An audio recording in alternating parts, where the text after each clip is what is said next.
So ang title po ng ating pong pag-aaralan tonight ay Reign in Life.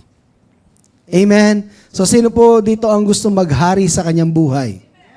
Ikaw yung nasusunod. Hindi ka defeated kung ano man ang trying to suppress you. Amen? So sabihin mo muna sa katabi mo, hello, new creation. Ganito una sa kaliwa, tapos sa kanan. Nasaan ba yung kaliwa nyo? Itaas nyo yung kaliwang kamay. Yan. Una sa kaliwa, tapos sa kanan. So sundan nyo po ako. Sabihin mo sa kanya, hello, new creation. Hello, child of God. Hello, masterpiece of God. Hello, accepted by God. Hello, free man. Hello, blessed. Hello, favored. Hello, protected. Hello, beloved. At sabihin mo sa kanya, reign in life. Amen. Amen. Palapakan natin ang Panginoon. Yun po ang hangarin sa atin ng Panginoon mula pa noon. That's why our new creation is vital for us to understand the importance of why God changed our nature. Because from this nature, the moment we know who we are, we will be able to know and understand what we have. And on what you have, you can be able to do whatever you want to do. Amen? So nilagay ko po dyan, we can accomplish tasks when we have the necessary skills and resources. Tama po ba? Amen? We can accomplish tasks when we have the necessary skills and resources. That's why, ang ating po mga magulang, dinadala tayo sa paaralan upang sa ganoon, malaman natin yung mga ibang skills, malaman natin yung mga bagay na kailangan natin because our parents knew that there will be a lot of things in life or tasks in life that we need to accomplish. Amen? So magagawa lang po natin ang mga bagay kung meron tayo ng mga kailangan upang magawa ito. Tama po ba yon? Magagawa lang natin ang isang bagay kung meron tayo ng mga kailangan natin upang magawa ito. Hindi tayo kahit gusto natin mag-assemble ng ganito, kung wala naman pong lugar, hindi natin magagawa. Pero dahil may lugar, magagawa na natin. Amen? So bago natin magawa ang isang bagay, kailangan natin makita kung meron tayo ng mga bagay na kailangan upang magawa. Is that clear? Amen. Number 2. Ilang points lang po ito? 3 points lang. So number 2 points na tayo. Amen? We'll understand what we have once we understand who we are. Ulitin ko. We'll understand what we have once we understand who we are. Say it with me. We'll understand what we have once we understand who we are. So, last week, napag-aralan natin who we are in Christ. Kaya sabi ko kanina, sabihin mo sa katabi mo, hello, new creation. Hello, masterpiece of God. Hello, beloved. Amen. That's who we are in Christ. If you knew who you are in Christ, you will be able to know what you have in Christ. Amen? So malalaman natin kung ano ang meron tayo, kung alam natin kung sino tayo. Tingnan mo ang sarili mo tuloy. Tingnan mo ang katabi mo. Kilala mo ba yan? Amen? Kung tatanungin kita, gaano mo siya kakilala? Siguro pagka lagi mong kasama, alam mo. Pero pagka once in a while, ang kilala ko dyan, si Ate Jo na laging matatag. Yun lang ang pagkakaalam natin. But tayo, sa sarili natin, alam na alam natin kung sino tayo. At kung ano ang meron tayo. Amen? Amen po ba? At sinabi natin last week na we're already at our best because of our union with Christ. So tingnan mo ang katabi mo, sa ayaw mo at sa hindi, yan na ang the best niya. Sabi mo sa kanya, you're the best. Amen? That's what we have agreed before or last week. Amen? That we are already at our best. Not because of the performance, not because of what we have done, not because of our achievement in life, not because of our bank account. No, not all of these things that made us at our best. Amen? Because of our union with Christ, that now we are at our best. Amen? So pag tanggap na tanggap mo yun, pag na alam mo, pag nire-reject ka ng iba, o may sinasabi sa'yo, you will not mind it at all. Because you know, no, sinasabi mo, wala akong, no, I'm at my best. I'm the best. Sabi mo sa katabi mo na may gigil, I'm the best. Hallelujah. So pag nalaman natin ang mga bagay na ito, unti-unti tayo lumalaya sa kaisipan. Gusto ko maunawaan kasi at maintindihan ng bawat isa that we are a spirit being with a soul and with a body. Amen? So ang soul natin, hindi pa yan na-save. Ibig sabihin na hindi pa na-save, hindi pa yan na-save sa pattern ng mundo. So unti-unti, God is saving our soul through the pattern of this world or from the pattern of this world. That's why the Bible says, do not conform to the pattern of this world, but be transformed. So paano tayo matatransform? By the renewing of our mind. So ang ating spirit is already saved, but our soul is being saved. Not from hell, but from saan po? Sa pattern ng mundo. So we can always have this freedom of what God has done on the cross for us. Amen? So when we embrace our true nature, which is our best, amen? When we embrace our true nature, and our true nature is the spirit, possessing a soul, and having this body. Amen? Hanggat hindi mo nakikita kung sino ka, maraming mga katuruan, they're saying that the spirit and soul are they one and the same. But they are not. They are two distinct. Amen? Amen po ba? At sinasabi yun ng Bible, but I cannot go all those verses, but you will find those in Thessalonians. In the book of Thessalonians saying, meron tayong spirit, soul, and body. Amen? At sinasabi din in the book of Hebrew or Timothy, ang sabi, the word of God is alive and active and it penetrates through bone and marrow that it can separate the soul and spirit. Amen? So, it's clear. So, kaya pag alam mo na ikaw yung soul at hindi ikaw yung spirit, sinasabi mo lagi sa iyong sarili, ganito na talaga ako eh.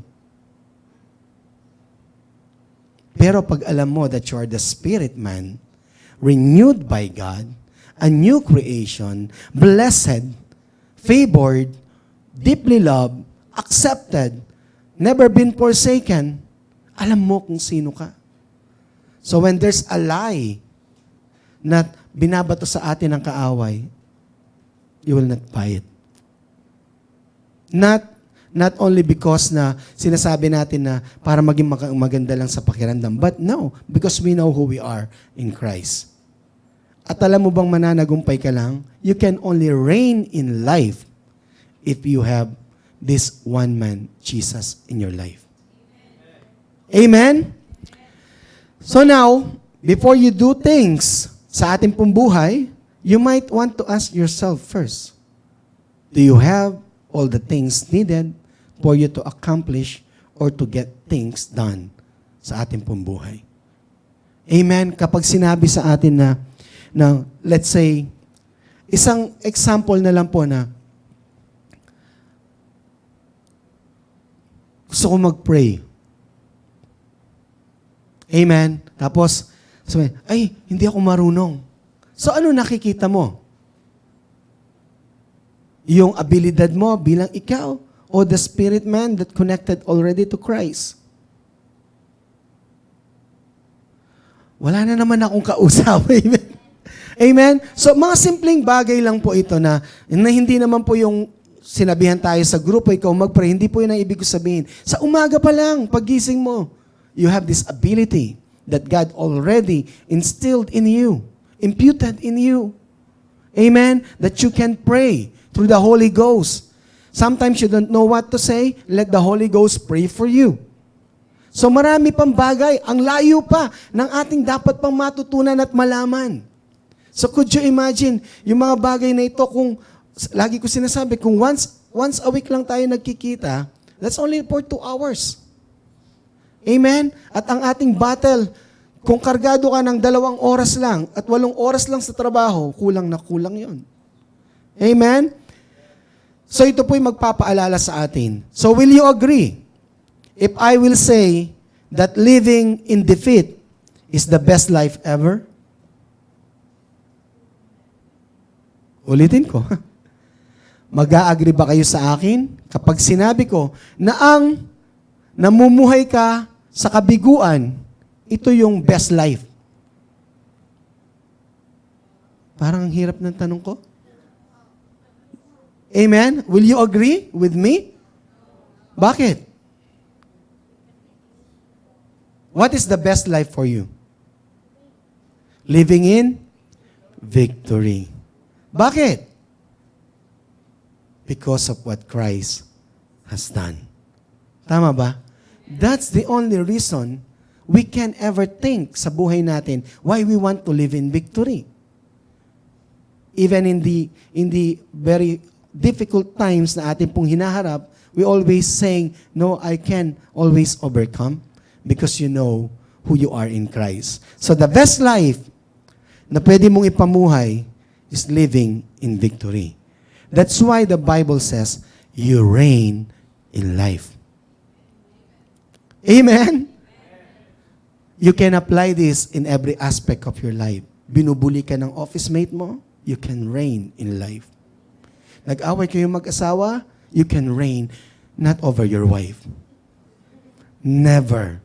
Hindi pa nangyari yun that you will reign over your wife. Amen? Amen ba? O, tumatawa si Wilberto, amen daw. Pag may dispute kayo, you will reign in life na yung nagpapakumbaba ka, nakukuha mo yung mga bagay na dapat na instead na lumala ang pag-aaway, nagkakaroon ng pagkakasundo. That's how you reign in life. Amen? You're not being toasted by this emotion that tries to pull you down so you can never live at your best. Amen? Pinupull down tayo niyan, binababa tayo upang sa ganon hindi natin maranasan ang buhay na masagana. Masagana saan? Sa pananalapilan ba ang sinasabi? No. Masagana sa damdamin, masagana sa kaisipan, walang masyadong pangamba sa buhay. Amen? Woo! Glory to God. So anong ibig sabihin ng reign?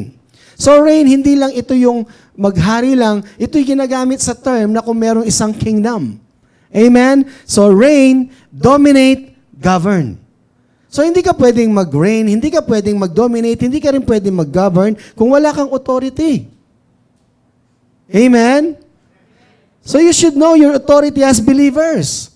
At yan po'y laging napipreach na sa atin ng ating pong kapatid na si Sister Authority. Si Sister Manager.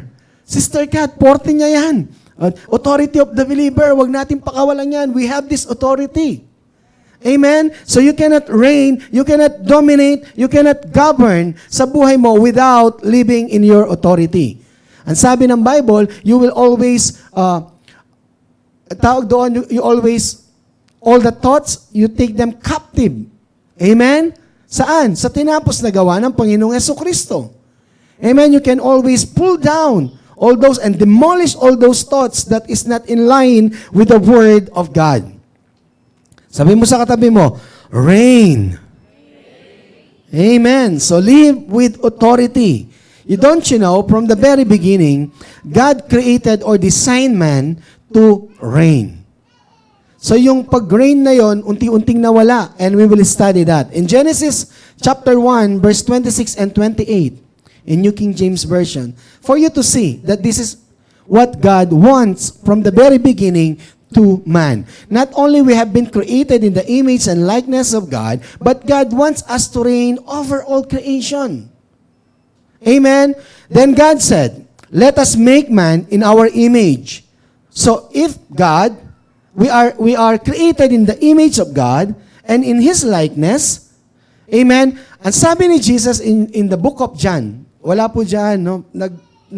para makita natin. In the book of John, sabi niya, and God is a spirit.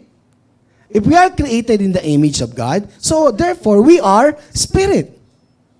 Amen? At nung tayo ay nabuhay muli, hindi nabuhay yung soul. Ang nabuhay sa atin yung spirit. So you are a spirit being. Possessing a soul and with a body. And a macho body. Sip-sip. Bolero. Amen?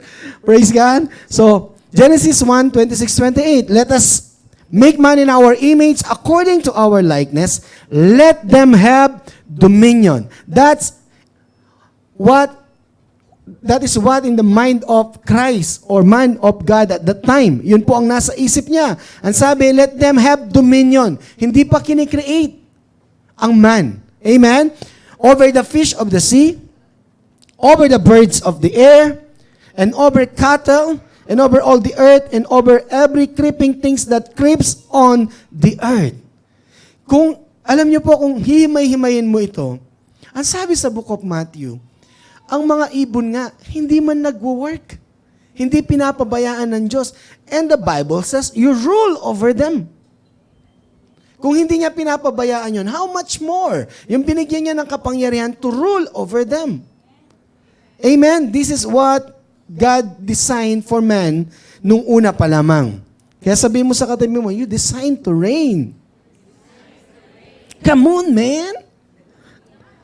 Oh, man. Amen? Over the fish, and in verse 28, so hindi ko na po nilagay yung verse 27 dyan, alam na natin, then God blessed them, nung na-create na po. And God said to them, be fruitful and multiply. Fill the earth and subdue it. Amen? So you will replenish, you will use it, you will replenish it. So this is our source. Amen? So sabi sa atin ng Panginoon, and it, subdue it, have dominion. Hindi niya binawi kung ano nasa isip niya. That's why I'm telling you, He's a God who changes not. Kung ano ang isip niya noon, nung isave ka niya, hindi pa rin nagbabago until now. Regardless of what you have done, regardless of the failures that we made in life, His mind never changes towards us. Amen? Amen. So gusto pa rin niya tayong magkaroon ng dominion. Have dominion over the fish of the sea, over the birds of the air, and over every living thing that moves on the earth. Did He change His mind? No. Exactly what He had said in verse 26, ganun din po ang sinabi niya sa verse 28. Hindi niya sinabi na, baka kalimutan na tayo ni Adan.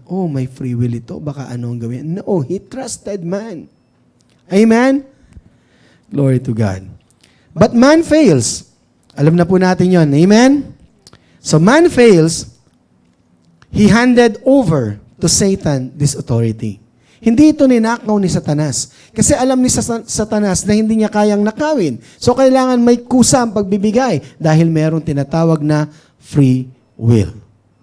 Amen? So dinaya niya ang tao. So dinisib niya. Sabi niya, kung kayo ay kakain ng bunga ng tree of knowledge of good and evil, you will become like Him. Pero sila'y kagaya na ng Diyos.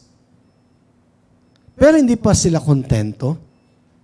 Gusto nila, kung anong alam na ng Panginoon, alam na rin nila.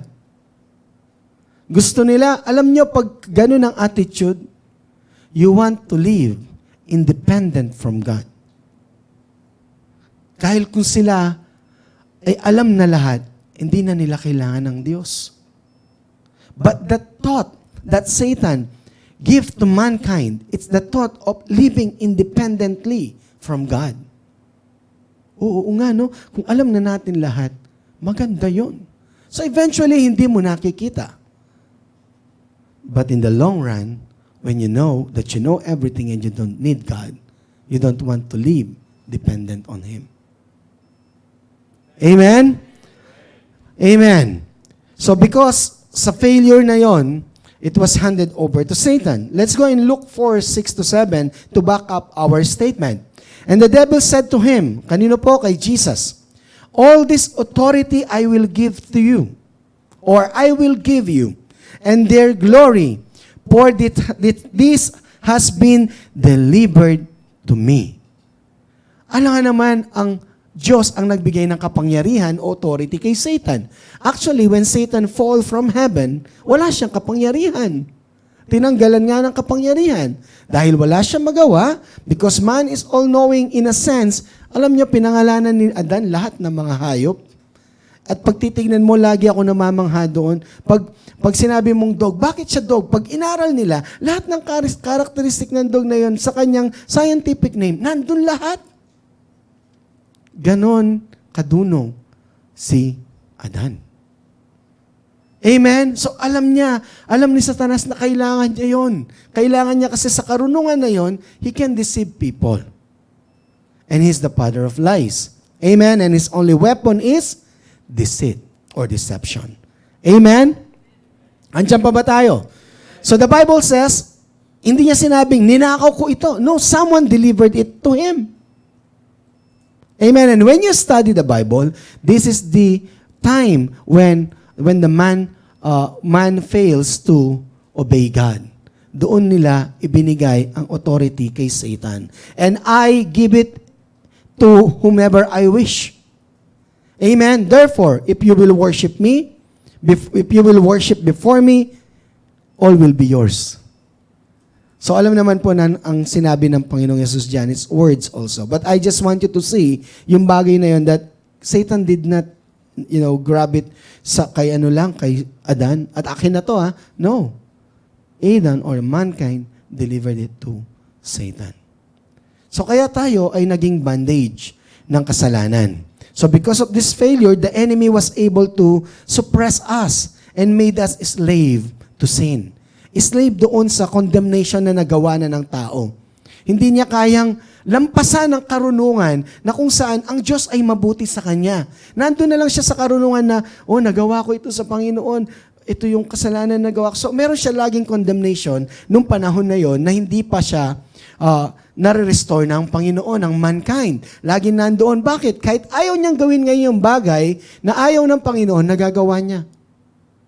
Why? Because he's seeing himself as a sinner. This is normal for me.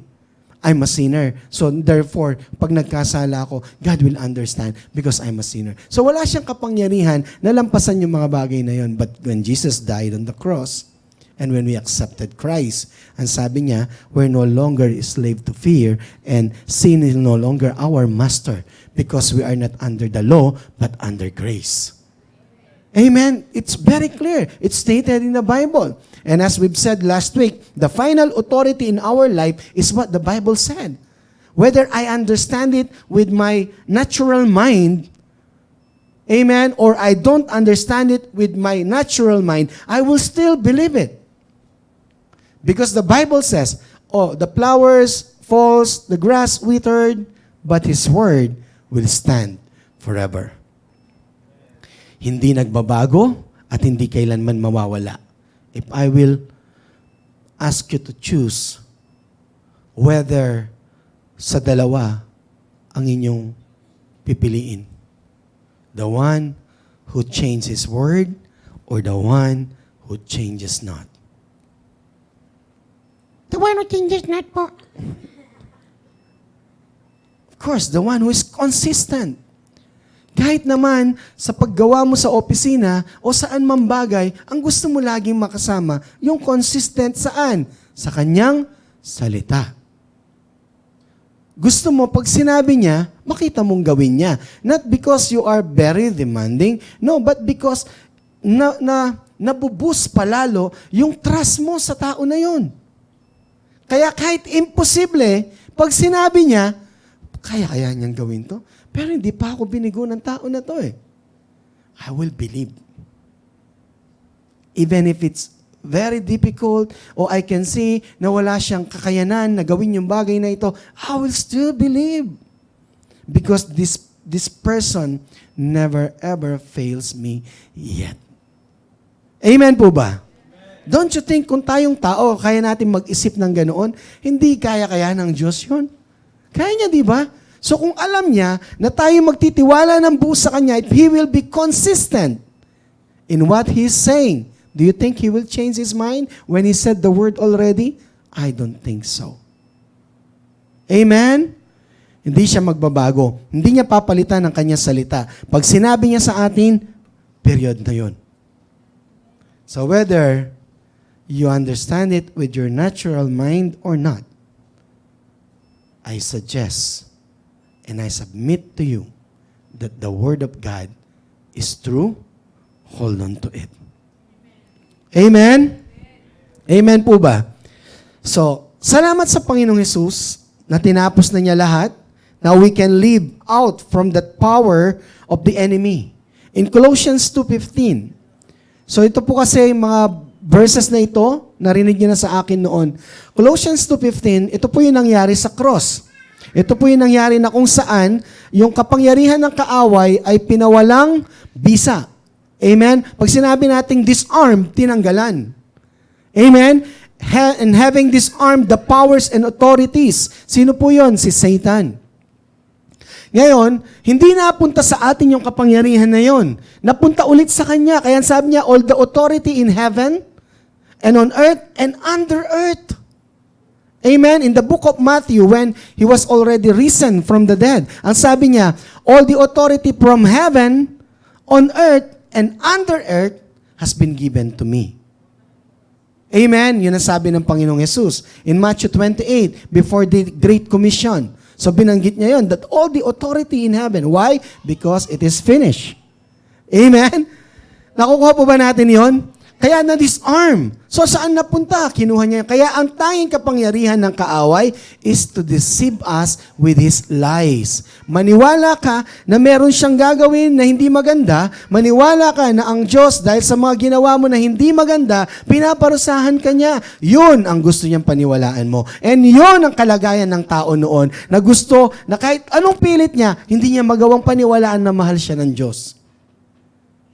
Tingnan mo si Cain. Ang sabi ni Cain, Lord, kung mawawala ako sa presence mo, para mo na rin akong pinatay. Bakit? Kasi lahat na makakakita sa akin, sigurado papatayin ako. Amen? But because of His love, no one will ever touch you. Si Cain yun. But man cannot understand the love of God. Why? Because his spirit is dead. And thanks be to God. Amen? Thanks to Jesus. Having disarmed the powers and authorities, He made a public spectacle of them, triumphing over them by the cross. Woo! Kaya pag natatakot ka sa kaaway, balikan mo to. Wala na siyang kapangyarihan, Lord. Amen? Romans 5, verse 17. In Amplified Version, Classic Edition. For if because of one man's trespass, lapse of offense, death reigned through that man, or through that one, much more surely will those who receive God's overflowing grace, unmerited favor, and the free gift of righteousness, putting them into the right standing with Himself, reign as kings in life through the one man, Jesus Christ, the Messiah, the Anointed One. Let me expound. For if, because, ang sabi niya, kung, dahil doon sa isang tao. Amen? So Paul is explaining to us what happened to human race. When that one man failed to obey God, amen? Ang sabi niya, for if because of one man's trespass, sa pagkakamali ng isang tao, sa pagkakamali ni Adan, o lapses niya, o offense na nagawa niya sa Panginoon, amen? Sabi niya, death reign. So anong death ang sinasabi niya dito? The spiritual death reign in mankind. So if you are spiritually dead, you cannot understand spiritual things. That's why the Bible says, ang lahat ng pinag-uusapan natin na ito, yung hindi spiritually alive, they are all foolishness for them. Tingnan mo ang katabi mo. Sabihin mo sa kanya, you have the ability to understand this. Amen? Just focus on the Word of God. That reigned through that one man. Sino po yung one man na yon? Adam. That's why the Bible called Adam, the first Adam. And the second Adam is Jesus. Amen? And there will be no more third Adam. Amen.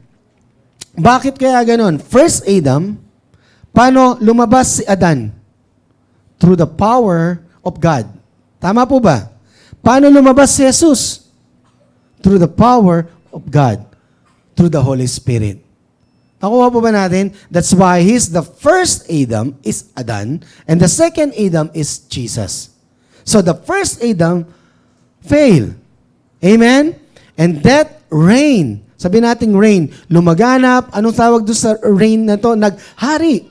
So pag naghahari siya, may kapangyarihan siya. So yung spiritual death, naghahari sa human race, that's why kahit anong gawin natin, hindi natin maabot si Lord. Kahit anong gawin natin, hindi natin maunawaan ang pag-iisip niya. That's why He said, my ways is higher than your ways. And my thoughts is higher than your thoughts. Because you are spiritually dead. But because now that we are alive in Christ, we have the mind of Christ. Amen! Woo! Palapakan natin ang Panginoon. Hallelujah! So, kung ganun ang thinking natin, just like the mind of Christ, alam niyo po, even at the point of death, na nagumpay ba ang kaaway sa Kanya? No. Why? Because that mind that supersede the pain that you will encounter in life, no? Nakita po ng Panginoon yon. Ang sabi sa Hebrews, and for the joy that set before Him, He endured the cross. Hindi maunawaan yon ng natural na kaisipan. Bakit ako magpapakahirap sa tao na to? Bakit ko dadanasin yung bagay na ito? But when you are in Christ, spiritually alive, you surpass that kind of understanding. It's more than that. You see things na hindi nakikita ng tao even sa kanyang sarili. That's why you are so concerned. That's why you are so affected. Amen? Because you don't want to control that person, but because you see the end of it. Hello? And you don't want him or her to experience that pain, that waiting along the line. Amen? Woo, glory to God. So that's why, kung totoo na nangyari yon, do you believe that? Nung tayo pinanganak, tayo ay makasalanan? 4 lang po ang naniniwala. Naniniwala ba tayo? Nung tayo pinanganak sa mundong ibabaw, tayo ay makasalanan? Hindi lang dahil tinuro sa paaralan, but of course, I've learned that from school. Amen? Pero nalaman ko rin sa Bible. Bakit tayo naniwala? Because the Bible says so. That we are dead spiritually because of one man's offense. And we believe that. Why? Not only because we saw it in the Bible, but because we experience it too. Amen? Alam natin, nung hindi pa natin tinanggap ang Panginoon, ano mga kabalastugan na ating ginawa sa buhay. Mga bagay na akala natin tama, kaya natin ginagawa, nung nabuksan tayo sa biyaya ng Diyos, mali pala lahat yun. Amen? Pero hindi natin nakikita. Why? Because we cannot understand the mind of God. Oh, glory to God. So kung totoo po yung bagay na yun sa atin, ang sabi ng Bible sa atin, much more. Sabihin natin, much more. So, much more, surely. Sabihin natin, surely. Ito, higit pa at siguradong sigurado.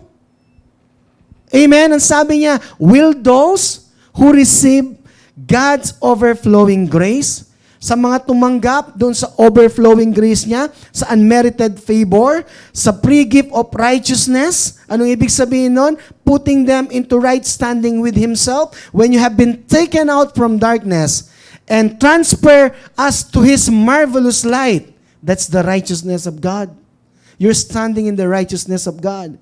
You have done nothing to be in that place. You believe. At kaya na-transport tayo. Amen? Naniniwala sa time travel. Parang, andun ka na. Amen? Ganon ang kapangyarihan ng Diyos sa spiritual na kalagayan. That's why now that we are spiritually alive, I can imagine what's going on in the spiritual realm. Satan is very eager na guluhin ka sa oras na ito. Very eager na isipin mo kung anong kakainin mo mamaya. Ako meron na. Kansi. Amen? Glory to God. Hallelujah. Woo! So pre-gift of righteousness. You did not work for it. That's why it's a gift. Putting them into right standing with Himself. So sino yon? Si Kristo din yon. Pero si God the Father din ang tinutukoy. So they are really one. Amen? Kaya in the book of John pa lamang, makikita mo na doon, sabi niya, di ba, in the beginning was the Word, and the Word was with God, and the Word was God. Amen? Tapos, and the Word became flesh.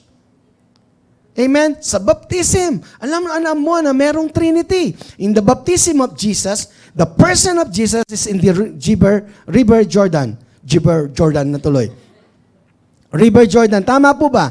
He's in flesh. So yun yung Jesus na alam natin. Tama po ba? And the heavens were open. And the Spirit of the Lord, which is the Holy Spirit, nakita ni John the Baptist na, ano po? In the form of dove. Pumunta kay Jesus. And there's one voice in heaven na nagsalita. Sabi niya, Sinabi niya yung kay Jesus, pero narinig ni John the Baptist. Ang sabi, you are my son. So maunawaan natin na siya ay father. Bakit? Tinawag niya son. Amen? You are my son, in whom I am well pleased. So doon pa lang, hindi mo na maitatanggi ang Trinity. Nakukuha po ba natin? Kasi maraming nagsasabi, ay hindi, si Jesus, si God, at si God the Father, God the Son, God the Holy Spirit, isa lang yan. Kaya lang, nag-different mode lang. Father siya noon, naging Son, ngayon Holy Spirit siya. O sino nasa luklukan ka? Sino ang nasa throne ngayon? Iniwan ang throne? No, he's still seated at the right hand of the Father. So that's why that kind of doctrine, it will violate the Bible itself. Nakukuha po ba natin? That's why when we have this sound doctrine, we have this kind of foundation na alam natin na hindi niya kino-complicate ang Bible, but because it complements, nakikita mo na, ito yung tamang paliwanag at ito yung tamang nilalakaran ko. Natural na tama din na mararanasan mo. Amen? Let's continue. Sabi niya, dahil sa mga tumanggap na yon, surely those who receive the overflowing grace, tinanggap niyo po ba ang grace ng Panginoon? Hallelujah. So ano sabi niya? Reign as kings in life. So ang hari, kapag siya ay nag-utos, tama ba? Siya ay nag-command, hindi pwedeng hindi mangyari. Hindi ko sinasabing, ang sinasabi dito, ang pinapatungkulan doon, yung authority niya. Amen? So you have this authority. Pag ginaatake tayo ng sakit, sasabihin mo, Lord, I thank you. By your stripe, I am healed. This is my authority as believer. At the cross of Calvary, you paid for all. Amen? You did not die for nothing. Amen? If they are rejecting me, you accepted me already, Lord. Thank you, God. I don't need the approval of man. Siyempre, hindi yun pagmamalaki. Yun ay understanding sa nature mo. Then you learn to forgive those people who rejected you. Then you learn to pray for them.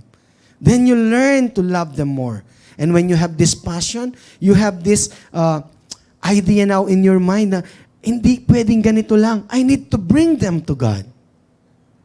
Amen? Unti-unti. Amen? Hindi po ako galit. Amen?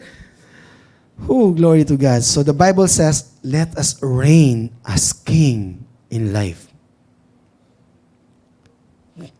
You command. Hindi ikaw ang sumusunod sa kaaway. Ikaw ang nagko-command sa kanya. Hindi ko sinabing, O, huwag mong awayin ng asawa mo. Baka sabi mo, kaaway ko siya, I will command. Hindi. Our battles is not against flesh and blood. Amen? Ganito tayo mananagumpay. Nabubisit ka na, Lord, I thank you. I have the fruit of the Holy Ghost. Amen? Wala ka na makain sa mesa. Lord, I thank you. Man shall not live by bread alone. I won't die. I will live. Amen? Woo! Glory to God. Luke 10:19. Sabi ng Panginoong Jesus sa kanyang mga alagad, I have given you authority to trample on snakes and scorpions and to overcome all the power of the enemy. Nothing will harm you. So sa palagay nyo, pag sinabi ng Panginoon, and ito po, binibigyan ko lang ng konting analysis sa ating pong pinag-aaralan. When we say we believe that the Bible is the final authority, and when we say we believe, amen, that the Bible is true. So therefore, ang sinasabi natin, nothing will harm you, di ba dapat ito ang na-experience natin? Tama po ba? So pag hindi mo na-experience yan, hindi dahil hindi totoo ang salita ng Diyos. Because you did not exercise your authority as believer. Because you allow the enemy to manipulate you. You allow the enemy to deceive you. And believe that enemy. Oh, okay lang yan. Naintindihan ka ni Lord. Period. Oops, hindi niya tinapos. That's true. God will understand you. Pero may kasunod yon. Sa hindi mo pagsunod sa Kanya, may kasunod na mangyayari yon. Pero hindi na sasabihin sa iyo ng kaaway yun na, kasi ito ang mangyayari sa iyo. That's incomplete. Amen? So sabihin mo sa katabi mo, see, nothing will harm you.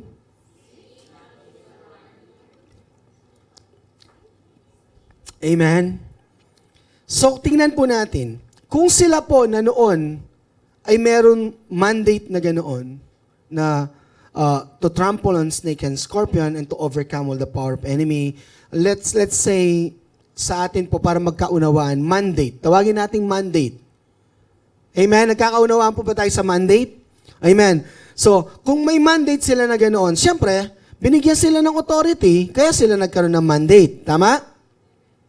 Magtatanong lang ako, is the first president of the country of the Philippines and the current president of the country of the Philippines will have the same mandate now? Bakit?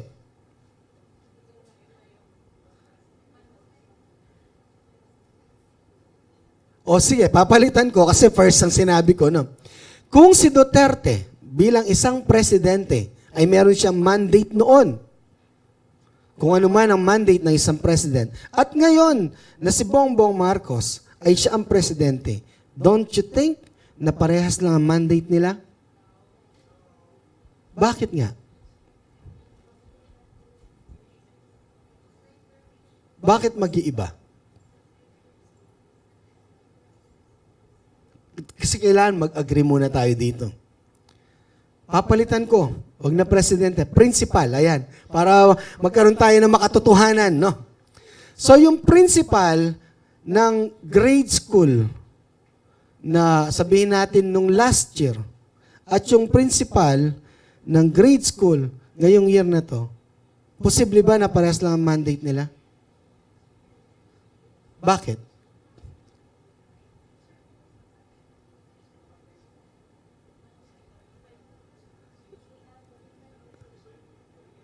Ano po? Pero ang mandate saan manggagaling? Sa school. Ito yung trabaho ng isang principal. So yung mandate na nandoon sa kanya, na kailangan maging maayos ang paaralan, ang mga teacher, ganito. Sample lang. Magbabago ba yung pag umupo na? Kailangan maging pangit na, ha? Hindi magbabago yun. Tama, yung mandate, parehas, but the way they will execute that mandate, it would differ. Are we clear? So yung presidente noon, na si Duterte, may mandate yan. Magsusumpa pa yan eh. Kasi meron tayong tinatawag na preamble. So we are guided by that preamble. So hindi tayo pwedeng lumabas doon. Because they are being, anong tawag doon? Nandun lang sila sa Constitution. So, yun yung mandate. So, magbabago ba ang mandate ni Bongbong? Hindi. Amen? So, kung pares silang merong mandate, yung authority ba ni Duterte ay magkaiba ngayon sa authority ni Bongbong? The same authority. Tama po ba? So, kung tayo ngayon, yun lang ang pinopoint ko sa inyo para makita nyo, if we still have the same mandate now to trample on snake and scorpions and to overcome all the power of the enemy and for us to be able to experience that nothing on earth and no weapon will ever prosper against us, do you think papabayaan lang tayo ng Panginoon and we will not have the same authority? We have the same authority. Amen? Nakuha po ba natin? Sabi mo sa katabi mo, meron kang authority.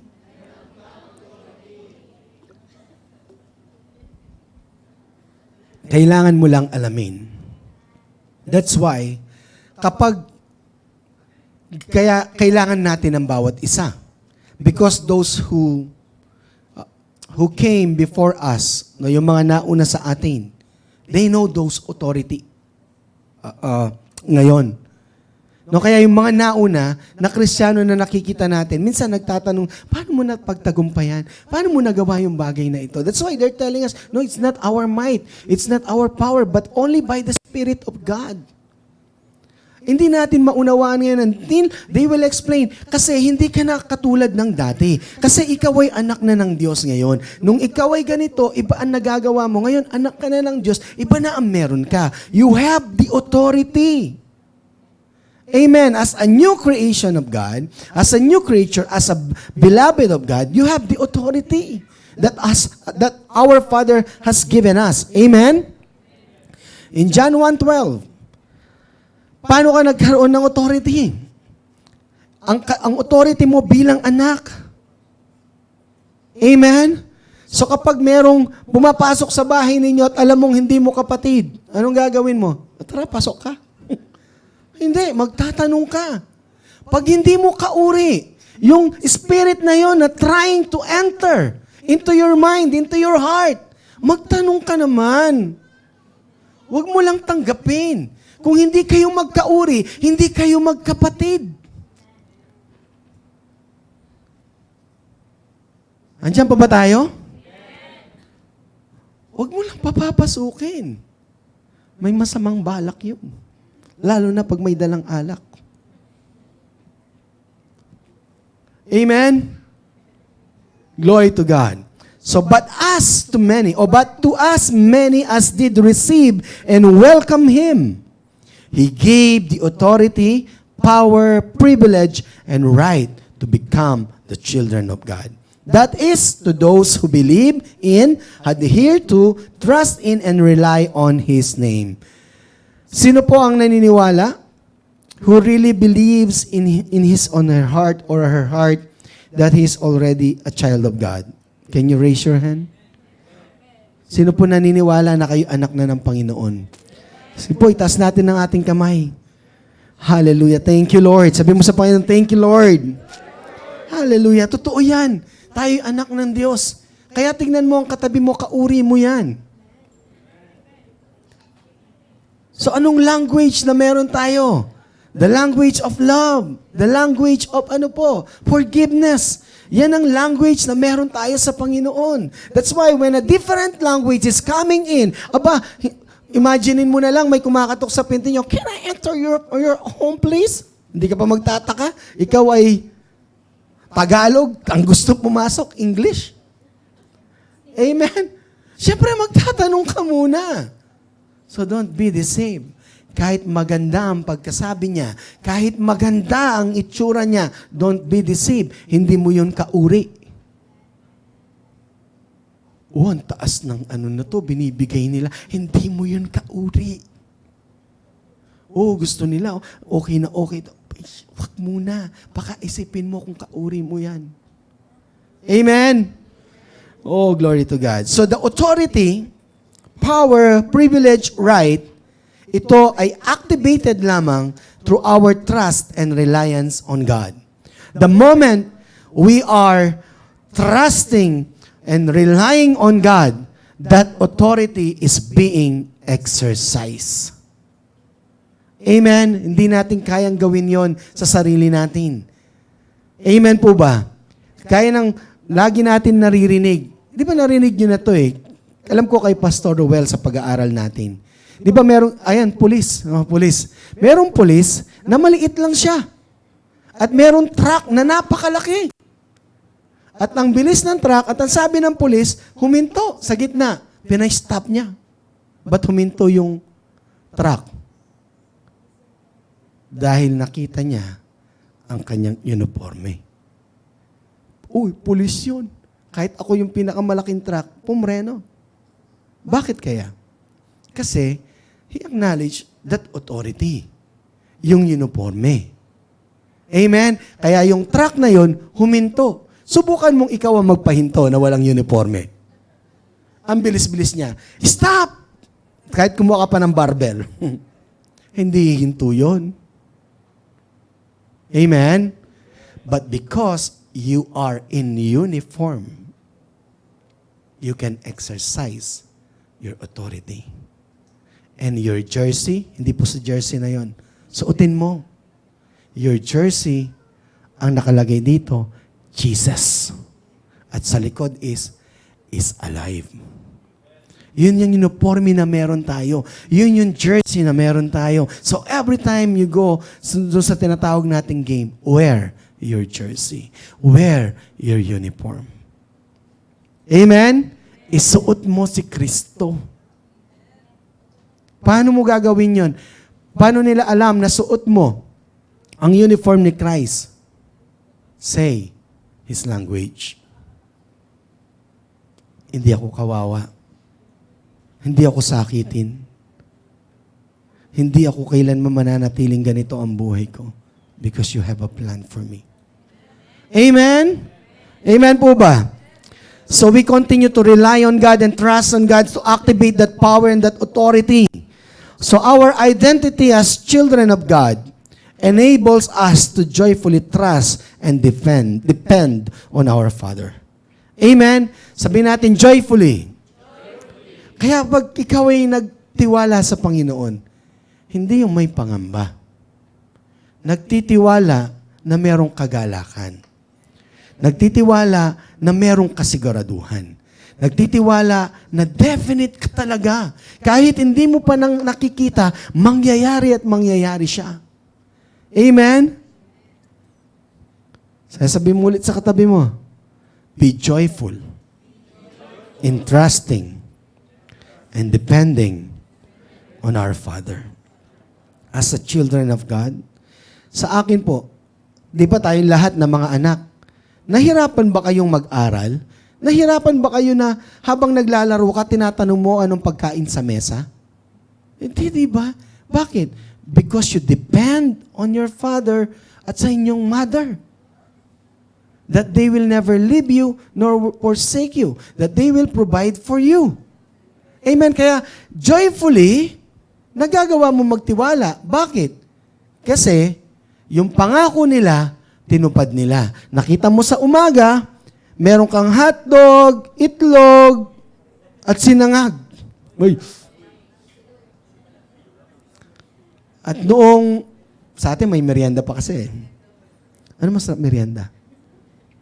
May merienda ka pa. Tapos lunch. Ang lunch mo, meron kang derang tilapia. Ano yan? Inihaw. Inihaw na isda. At meron kang bulalo. Uy! Hinilig ako doon. I mean, bakit habang hindi pa dumarating yung almusal, hindi pa dumarating yung 12:00, hindi pa dumarating yung hapunan, nagagawa mong gawin yung mga bagay na pag-aaral mo, nagagawa mong makipaglaro na merong kagalakan sa iyong puso. Why? Because you depend and trust on your mother and father na merong pagkain sa mesa. So, ganun ang anak. Pero kung ikaw ay hindi anak, kapitbahay ka. umaasa ako na merong bibigyan ako ng kapitbahay namin. Minsan, papalya yun. Right? So nakukuha po ba natin ang ating pong kalagayan bilang isang anak? Amen? So yan ang meron ka.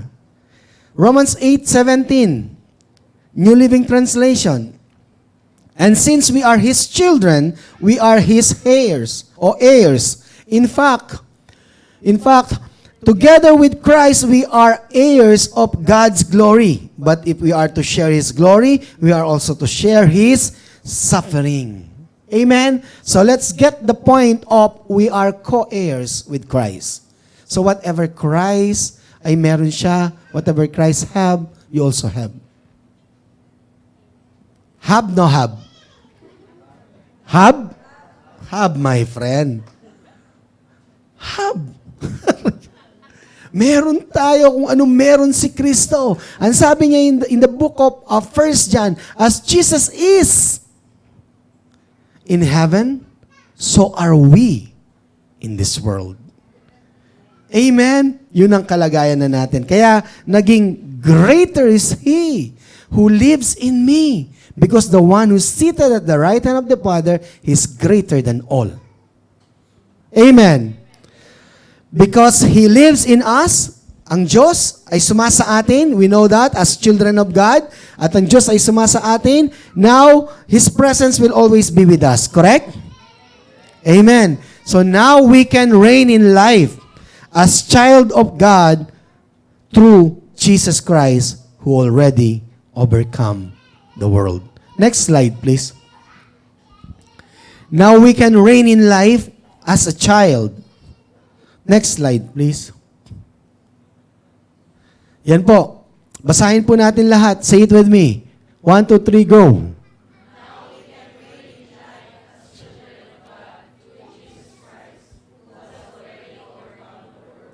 Now you will understand the book of John when he said, be of good cheer.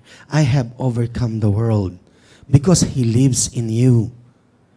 The moment you know that God is in you, dun ka lang magkakaroon ng good cheer. Hindi yan pinapractice, hindi yan iniensayo, hindi yan parang kailangan mo malaman sa anong university. No, when Christ is in you, you know who you are in Christ, you have this good cheer sa iyong buhay once you go in trials and tribulation. Do you believe that, church?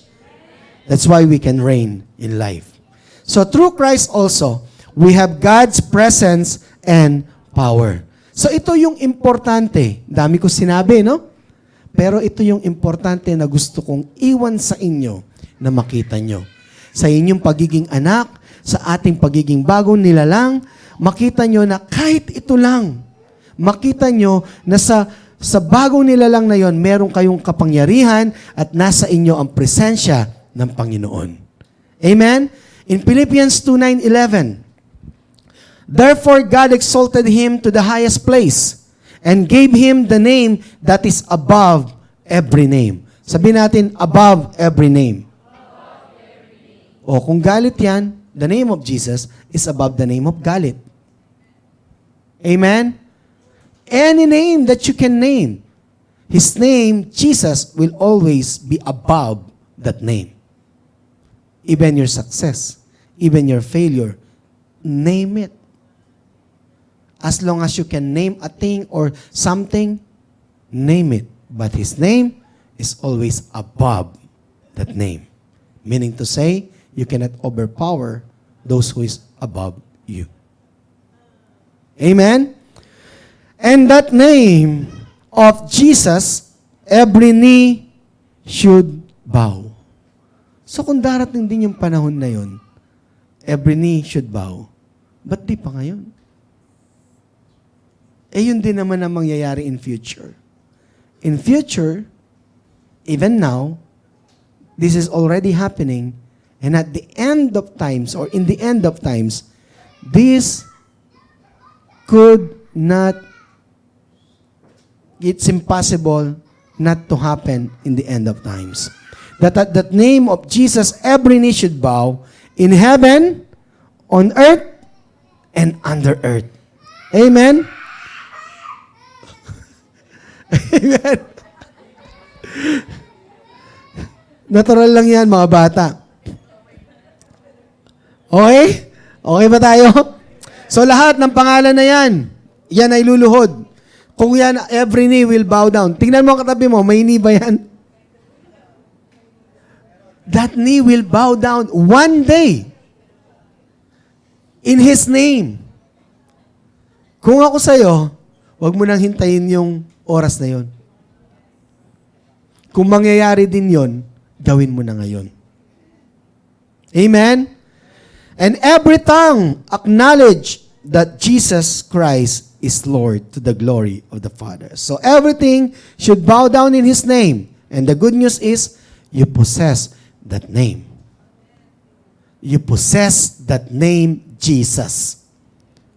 Amen? Pinapagalitan ka, hindi mo naman kasalanan. Lord, I thank you. Hindi niya nauunawaan. Ako maunawain.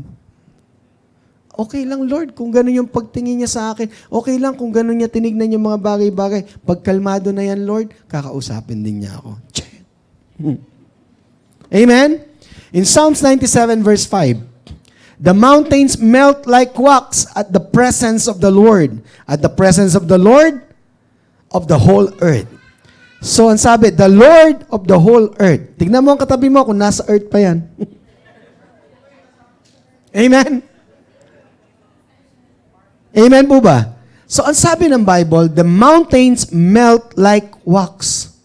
So, nakakita na kayo ng candle? Ba, 4 lang nakakita ng kandila dito. Nakakita na tayo ng candle? Nakakita na kayo na unti-unti siyang, ano nangyayari? Eventually, patag. Wala na yung napakalaki. Bigla, ganun daw yung mountains. And we know na yung mga mountains that hinders us, these are the things that hinders us sa mga bagay na gusto ng Panginoon sa atin. So pagka nasa atin po ang presensya ng Diyos, hindrances started to disappear. Amen? Kapag ang presence ng Panginoon ang lumabas sa atin, lahat ng mga humahad lang, lahat yan mawawala. Lahat yan unti-unti. The moment we acknowledge God's presence in your life, hindrances started to disappear. And the one common hindrance for us to experience God's provision, you know what? Alam niyo kung ano? Fear. But when you have the presence of God and saturated by His love, the Bible says, your perfect love, ano po? Drives out all fears.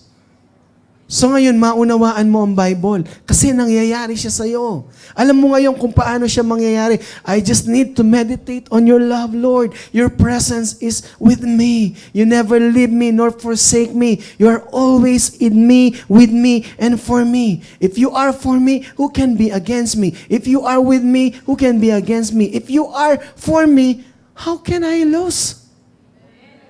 Amen? Yan ang assurance na ibinibigay sa atin ng Panginoon. So tandaan mo, meron kang presence at power ng Panginoon. Let me read 1 Samuel 5:1-4. After the Philistines had captured the Ark of God, so the Ark of the Covenant, alam natin yan, from the very beginning, this is the, anong tawag natin doon? It represents the presence of God. So every time, they have the Ark of the Covenant, kaya every battle, nauuna ang Ark of Covenant. Hindi siya pwedeng mahuli. Naalala niyo yung si Joshua, nung siya po ay tumawid sa Jiber ulit. Sa River Jordan. Jiber? Para akong Jujumon na.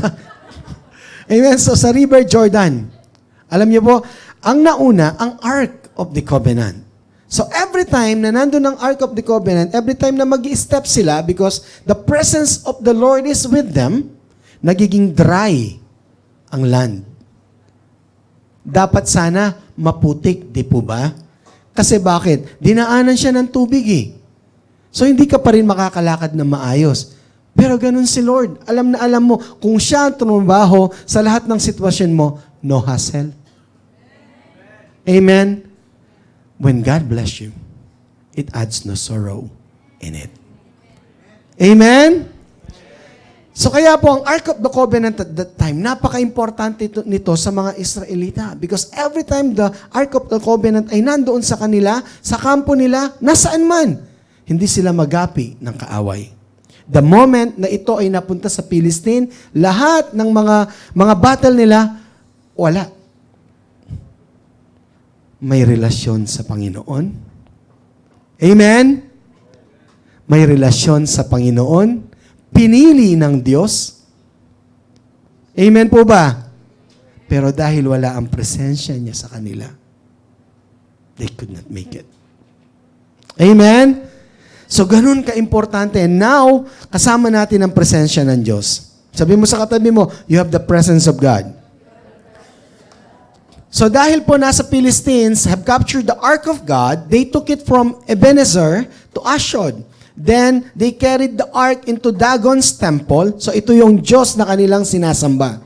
And set it beside Dagon. So, dahil alam nila, Diyos ng Israelita ito. Ngayon, meron tayong isang Diyos, si Dagon.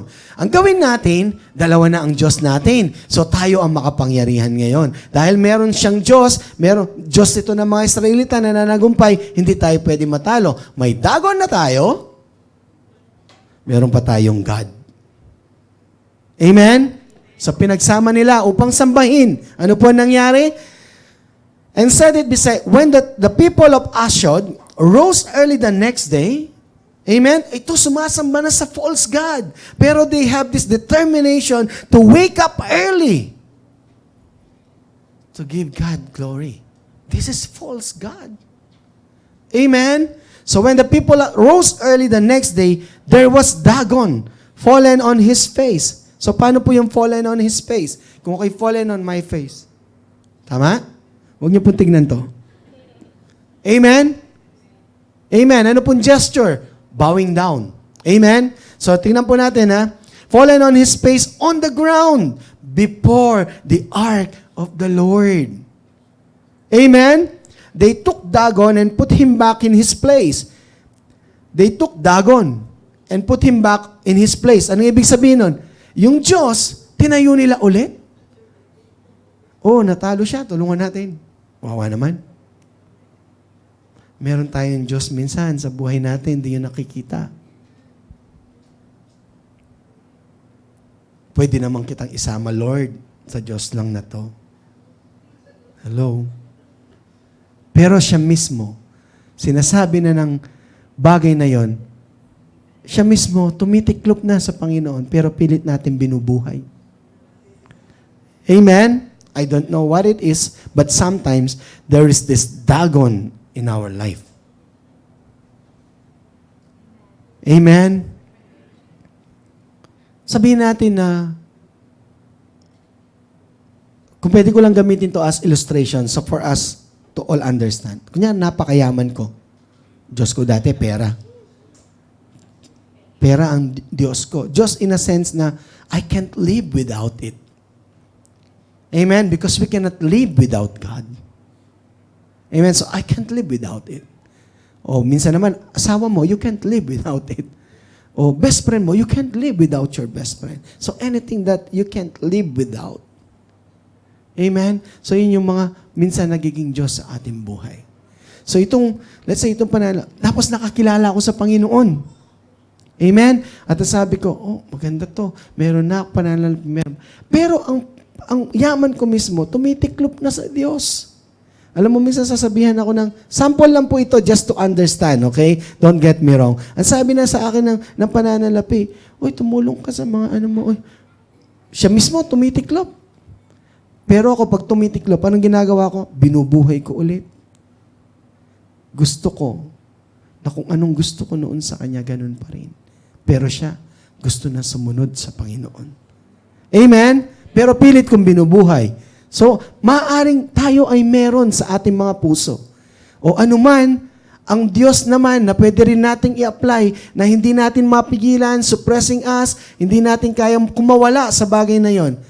I'm telling you, there's a solution. And the solution is already yours. You have the presence of the Lord. Amen? And when you have the presence of the Lord, those kind of thing will bow down. Please, huwag niyo silang itayo ulit. Ang gawin niyo, alam mo, sipain niyo na. Remove them from your life. Don't harbor them again. Amen? So, in Mark 4:38-39, nakuha po ba natin yon? Jesus was in the stern, sleeping on a cushion. Tama ba yung pronunciation? Cushion. Cushion. O cushion na lang. Yan, magkakaunawaan tayo dyan. No, natutulog siya sa kutsyon. Yan. The disciples woke him and said to him, "Teacher, don't you care if we drown?" He got up, rebuked the wind, and said to the waves, "Quiet, be still." Then wind died down, and it was completely calm. The power is with them. But the moment they don't see the power is with them, they started to fear for their lives. It's normal. It's between life and death.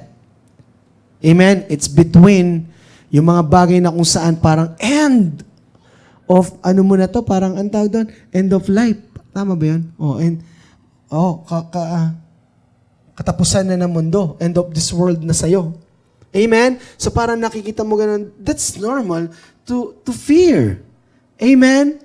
Pero may solusyon. The Bible already told us how to get out of that fear. There is already a solution on what's going on your life. And it's already living in the inside of you. And that Jesus, the power, the presence is already with you. Because He's in you. If you go left, He will go to the left. If you go to the right, He will go to the right. Hindi siya kailanman hihiwalay sa iyo. Amen? So we have within us the one who can achieve the impossible. So ano man yung posibleng sitwasyon, gaya kay Brother Adrian, ano mang sitwasyon na meron siya, nothing is impossible with the Lord. Amen? So kung sasabihin ko pa sa inyo, the Bible contains numerous accounts showing that whenever Jesus was present, there were always healing, there were always provision, and there were always miracles. Isn't it? To reign in this life, ito ang kailangan natin. We need healing, emotional healing, pocket healing, kahit anong healing yan. Healing ka lang. Amen? Kahit anumang healing ang kailangan mo, nasa iyo na. Because the presence of Jesus is in you. At merong kakulangan, provision, walang problema. Meron nga silang pananalapi, but because they are in the remote place, how can they provide for 5,000 men? The money is not problem for Jesus. Napakayaman ng mga supporter niya, but because he is in the remote place, who can provide for 5,000 men like a bread and fish? So anong ginawa niya? He provide for them. By what? Doing the impossible. A man cannot do. It's impossible. But for him, nothing is too hard. Name it, you have it. Amen? Kaya po sabay-sabay tayo na sabihin ito. I will not be afraid. I will reign in life through Jesus, the one who lives in me. Palapakan natin ang Panginoon. Hallelujah.